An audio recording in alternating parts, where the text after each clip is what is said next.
It's car con carne. Let's eat in the car. It's car con carne. And now here's the star of our show, James Van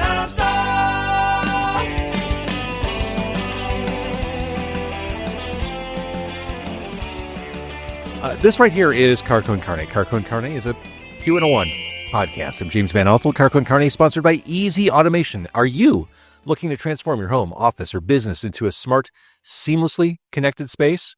Easy Automation is a local business headquartered in Aurora that delivers custom automation solutions tailored to your lifestyle. Whether you're upgrading your home entertainment, streamlining your office tech, or enhancing the atmosphere in your restaurant or sports bar, they've got you covered. Their expert team designs and installs personalized systems from smart lighting and climate control to audio, video, distribution, and robust Wi-Fi networks, all managed through an intuitive app on your favorite device. Easy Automation makes technology work for you effortlessly, reliably, and always with your satisfaction guaranteed. Satisfaction guaranteed, Wonderlick. Visit easy-automation.net or call Dan at 630-730-3728 and take control of your environment today. Car con Carne also sponsored by Exploding House Printing. They're here for all of your screen printing, embroidery, and other merch needs. If you're in a band, pay attention, especially if you're in Chicago, because these guys are located in Hermosa, and I want you to consider them for your t-shirts, merch, whatever. They focus on small business. They've worked with bands like Meatwave. They've worked with clubs like Empty Bottle. They've worked with the Music Box, Dante's Pizzeria, the Broke Downs. The list goes on and on. Jonathan at Exploding House has been doing screen printing for decades. He knows what he's doing. Besides technical expertise, he delivers production efficiency and cost awareness to offer boutique print shop quality at much lower large print shop prices. Check him out on Instagram at Exploding House, or check out their site at explodinghouseprinting.com for a quote, or to see a list of some of their clients. And it is an expansive, impressive list. That all aside, we're outside underneath Western Avenue on the south side. This is where dreams come true. I'm joined by two guys who spent decades turning a smart, biting sense of humor into underground DIY favorites as part of Too Much Joy and later Wonderlick. We talked during the pandemic about Too Much Joy in a standard COVID-era Zoom chat, and now I'm sitting right in between Tim and Jay. Gentlemen, lovely to see you. Lovely to see you. I'm very impressed you have ads to read. That means you're a real podcast. It means I've been doing this for like 13 years, and now I make enough to cover my basic expenses. That's it. I'm just impressed we're meeting him in person. He's an actual human being and not just some AI avatar. That's right. I gotta say, we did this thing on Zoom a couple years ago. Whenever I see the kind of 2-box video thing online, I have PTSD. I don't want to watch any of those interviews. It was perfectly effective for the pandemic. I don't ever want to do a virtual interview again. I get asked about it a lot, and if I can't do it in person, I don't want to do it. I shun those memories. But for the time, it was fine, and it brought us together. That it did, and it brought us under Western Avenue. Yes. So we are quite literally under Western Avenue at Blue Island Beer Company. Here is a Blue Island Beer Company beer as a proof of where we are, proof of life. Thank you to Blue Island Beer Company for the hospitality. As we're recording this, you are about to take the stage at Blue Island Beer Company as Wonderlick. This tour sounds bonkers. Can you explain the concept? So the concept sort of started a year ago. We've decided it's all just one tour, even if we take 3 to 6 months off in between show 20 and 21. But we had put out a record called Undisciplined, and we wanted to promote it, but, we couldn't really afford to tour with a full band. So we're trying to figure out what we could do that, had a chance of breaking even or possibly even earning some money. And the notion of house concerts came up. So we checked out what the kids are doing. Yeah, exactly. And, we're on if not. We before that whole viral house concert shit, what are they called? Car seat at the drive-in? No. Car seat headrest. No. What's the fucking band? At the drive-in. No, I don't know. Whatever. Some band's doing it. Fucking band. Some band's doing viral house concerts, and it looks cool. Oh, yeah. All-American. Yeah, All-American Rejects. Sorry, All-American Rejects at the drive-in car seat. So, yeah, they were doing it. It went viral, but we were doing it first, although ours was sort of more acoustic and chill. Yeah, well, so basically we just reached out to some Too Much Joy and Wonderlick fans and said, would you be interested in hosting a house concert? We're thinking about stringing together a couple of shows. And a response was there were so many people who wanted one. We were able to book a 2-week mini tour of house concerts last year. And, we're in an electric amplified punk pop band. We Yeah. didn't know how we were going to come across as in like a Simon and Garfunkel setting.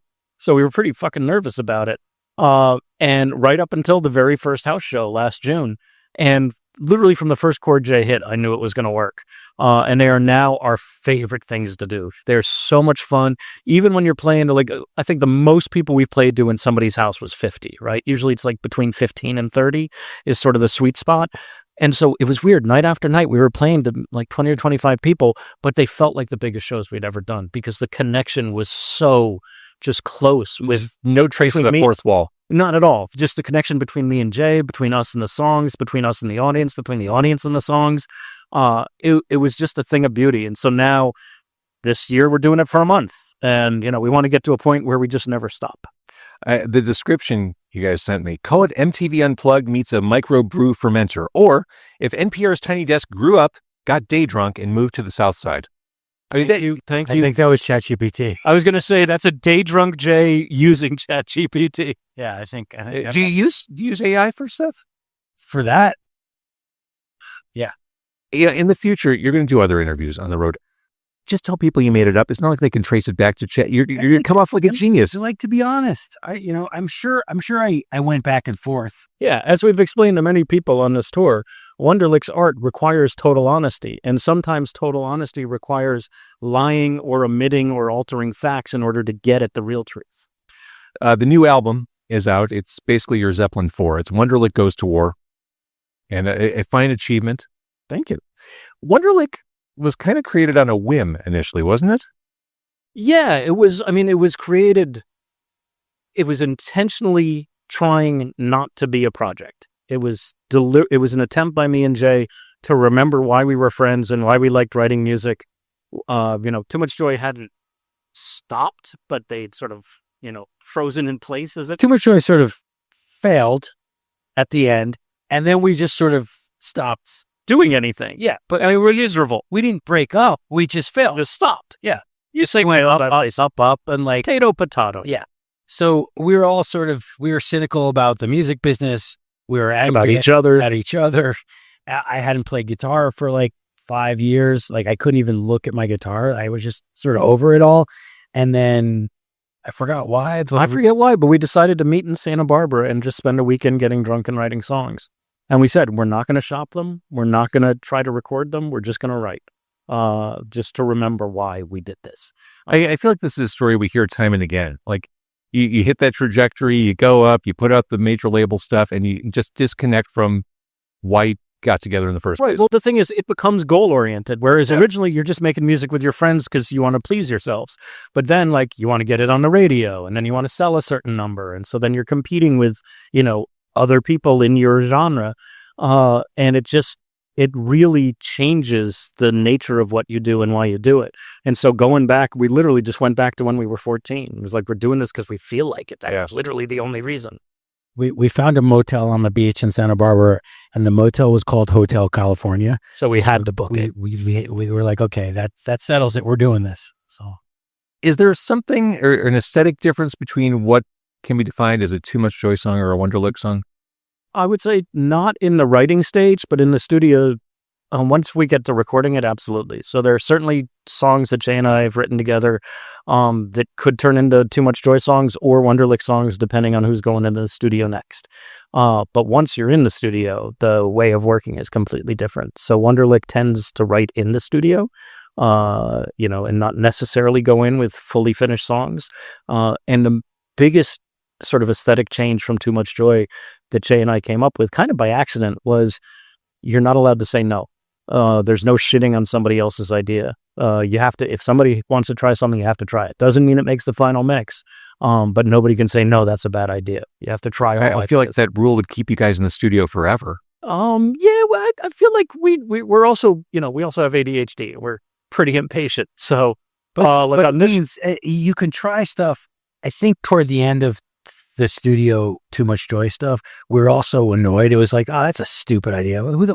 Why did you even? I just want to go home and watch Star Trek. Yeah. So now it's kind of like, hey, wouldn't it be cool if there was a trumpet on this end part?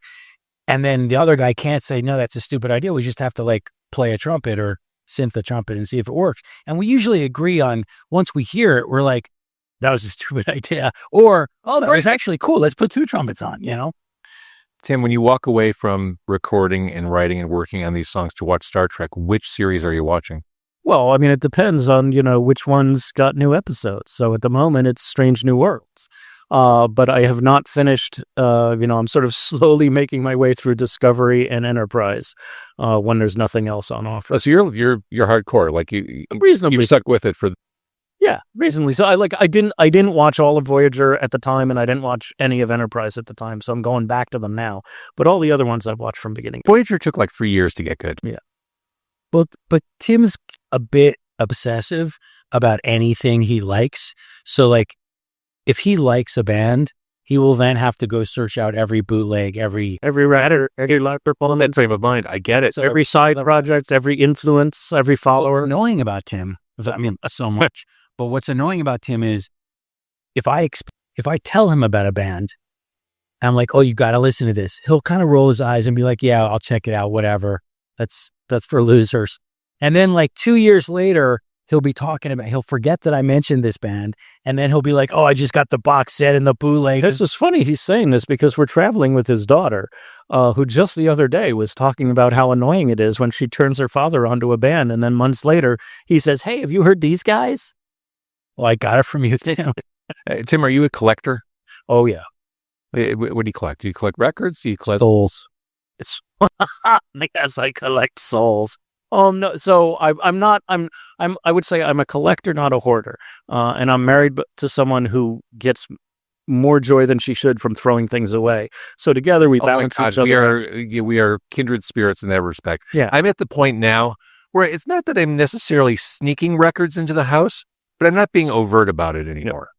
Yeah. And I need Vaseline to get those new records on the shelf. Yeah.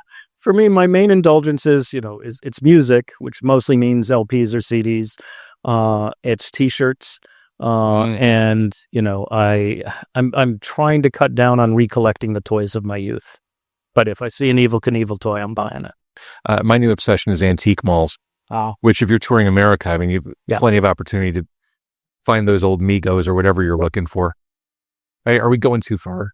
I mean, you guys enjoy yourselves. I can't keep track of anything but my sunglasses, phone, and my guitar. You kind of touched on it. Being a musician in 2025, having gone through all that you've gone through, the stakes are different. The rules are different to what you're doing. I think at the end of the day, you just kind of need to be having fun. Yes. To sustain yourselves.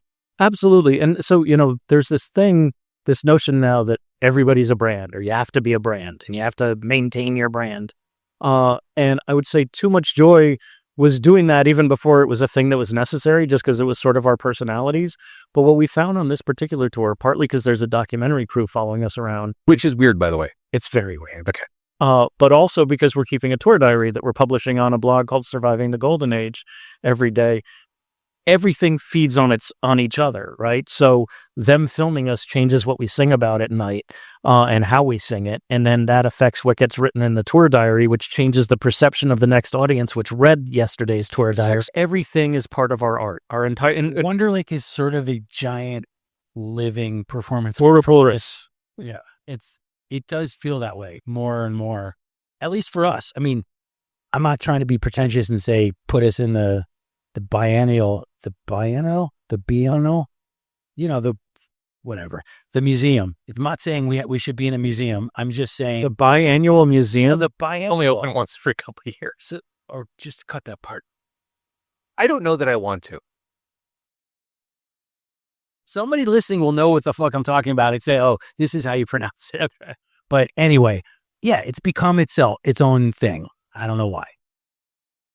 Let's talk about the process that led us to a brand new capital A album, your Zeppelin 4. How long did this take to write? What was that process like? Was it endless back and forth in the studio trying to figure out what you want to do? No, it came together pretty quickly, although it took longer than I thought it would. We started writing the songs on last year's house tour, so about half of them were written on the road. Some people can't do that. They're not good at writing on the road. You guys can do that? Yeah, I mean, we can write anywhere.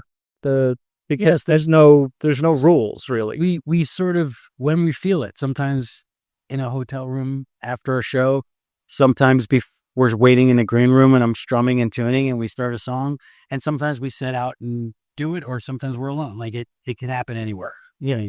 So in the middle of the Summer House tour, between the East Coast and the West Coast states, you ran into a studio in Oakland and laid down 4 of the songs we'd written. And then I reached out to Dave Trumfio. I was going to ask about Chicago. Dave Trumfio of the Pulsar's King Size Sound Labs. All around wonderful dude. Yeah, and there was one of the new songs in particular, Vinko Bogotaj. I had sort of conceived of it as being like the Pulsars. Which is wild that you would do that. I mean, the Pulsars, I think, are one of the great lost bands of the 1990s. They have one album to their credits. I fucking love that record. Love that record. Yeah. But we couldn't quite get the sounds, like we couldn't make it sound like the Pulsars. And so I'm Facebook friends with Dave. So I sent him a message with a link to our most recent record. And I said, hey, would you be interested in working together for a weekend? And if it, working on 2 or 3 songs, and if it goes well, then maybe talking about doing an entire album. And he wrote back, he listened to the album and he wrote back in all caps, songs. So I knew we were going to get along. So we went down for a weekend, and Jay and I knew halfway through the first day that he was going to do every song. So we worked out a deal with him where he recorded 10 songs, recorded and mixed and mastered 10 songs for us. And he did it at a greatly reduced rate. And once we agreed to, and we gave him a writing credit on the songs that he started, in his studio. And once we'd agreed on a flat rate, then all of a sudden he just wanted to take more and more time perfecting all the parts, especially his parts, the bass parts he was doing. And, so it worked out great for us. I think he wound up making like $5 an hour or something. Yeah, Dave's wonderful. In fact, Pulsars will be on this podcast next month. They're doing a little Midwest run, and I'll be talking to Pulsars in Milwaukee in September. Love that band. Yeah. Yeah. So I think it was maybe 4 long weekend sessions with him over the course of 3 months. I love the fact that you reached out to him. I'm glad someone remembers the Pulsars. It's so fondly. Suffocation, Submission Song, Tunnel Song, Dust Lifeboat. Yeah.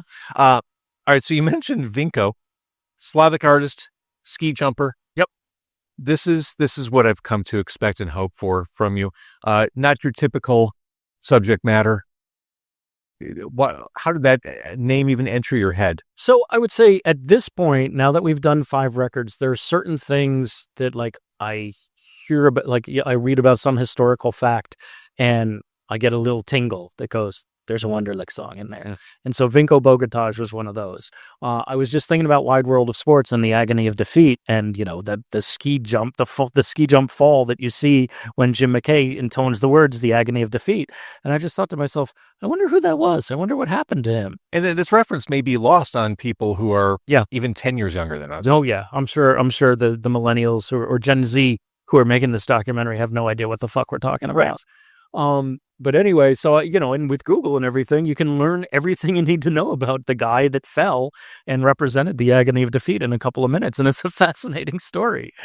I love that you went down that rabbit hole. Yeah. But that's what he does, right? He lives in rabbit holes. But I would say, you say, oh, that's not a usual thing the songs are written about, and Vinko definitely not. But the themes and the feelings that represents, and what is humanity and what is defeat and what is winning, I'd say it's universal. Fine universal. Yeah, I totally agree. Speaking of rabbit holes and history and all that, one of the best songs on Wonderlick Goes to War, Niagara Falls, 1969.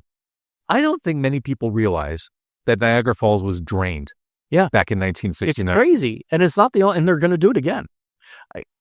That somehow missed my radar for most of my life. Mine too. We only learned about it because we were on this house tour. We did a show in Lewiston. Oh, this is a recent learning for you. This was last June. We did a show in Lewiston, New York. Next show was in Youngstown, Ohio. So we drove right by Niagara Falls. We're like, what the fuck? Let's be tourists. We parked in the parking lot and went and checked them out.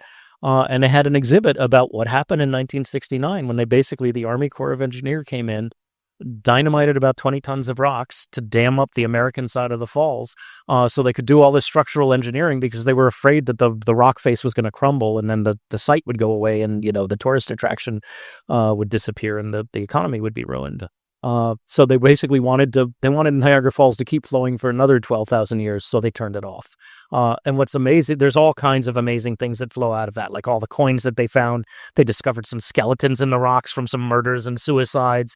But the best factoid to me is that more people came to look at no falls the day after they turned it off than had come the day before to look at the falls. Because it was such an anomaly and Yeah. such a curiosity. Yeah. That sounds about right. Yep. That sounds distinctly American. I Am a Children's Book, literally told from the perspective of a children's book. Yes. It's about time someone gave voice to a children's book. Well, I mean, I think, and who better to advocate for an unread book than an unheard of van? I mean, it's really, I Am a Children's Book is really Wonderlick's autobiography. Popping Pills is probably the most sing-alongable song on the album, which is kind of insidious to make that as catchy as it is. It's a darkly cynical song, probably emblematic of our... We've always liked the idea of getting into earworming into someone's brain and then when they realize what they're singing, they're like, oh, fuck, I didn't mean to sing that. And like, that's something that we've always been fans of. And so, yeah. Insidious. And Rhinoceros, this is about fascism. What makes that so topical? So that, that's a weird thing about this tour. We're having a great time, but, we're going all over the country. And it's kind of weird that everybody's acting like everything's normal. Things are not normal right now. Shit is fucking scary. I was wearing a shirt that said, "This t-shirt kills fascists," in Knoxville, Tennessee. We're having dinner, sitting at a bar, and this other guy at the bar looks at me and goes, "I like your t-shirt." I was like, "Oh, thank you." He goes, "That's a bold statement." I was like, "Is it? Is saying I'm against fascism a bold statement? That's really worse." And that's where we're at. Yeah. And I mean, the reference obviously is lost on the guy at the bar who brought it up. Yeah, completely lost. Of our references are lost at most guys at most bars. Yeah, fair.